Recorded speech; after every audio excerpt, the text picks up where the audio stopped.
overview of what I mean by a program and program evaluation, how values fit into that, and what that means for the independence of the evaluator, and then how you might go about applying values to improve evaluative practice. Values aren't something that we like to talk about in science or research at all, and we tend to pretend that they don't exist. So this is sort of, I guess, a recent discovery that I've come to. So hopefully you'll share the journey along with me and see how using your values can benefit your work. So firstly, what is a program?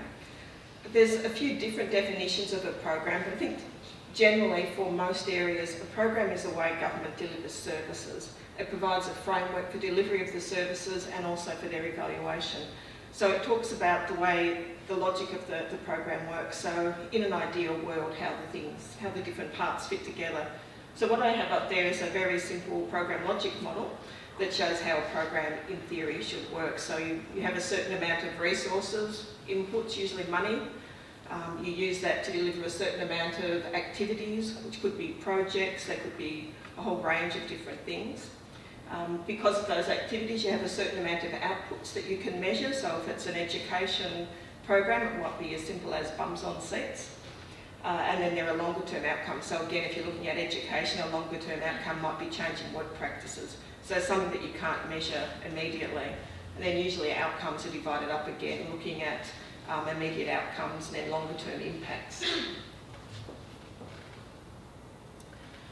So program evaluation can happen at any of those points along developing a program. So on the top you see that we go from identifying a need, so basically developing the business case for a program, and then we move through implementation, startup, we go through operations, so usually there's an element of learning. The program tries to work a few different ways, learns from its mistakes, gets better as it goes along, and then there's some result that's delivered, whether it's short-term or longer-term, to an agreed target audience.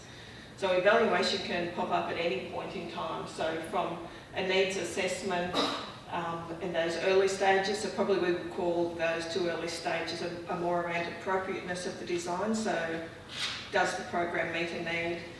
Was it a good idea in the first place? Then looking at how the processes of the program work, so that process efficiency of the program, and then moving along to outcomes and effectiveness of the program. So evaluation has different names depending on which point in time of a program's life that it's used. So program evaluation actually doesn't have a common definition, so the definition varies quite widely. The things that evaluators will agree on is that evaluation is systematic inquiry about the value or worth of something.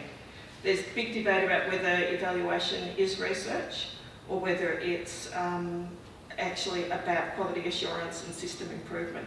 So at the moment, Faxia has a new evaluation panel that's literally just, an ethics panel that's literally starting up this week.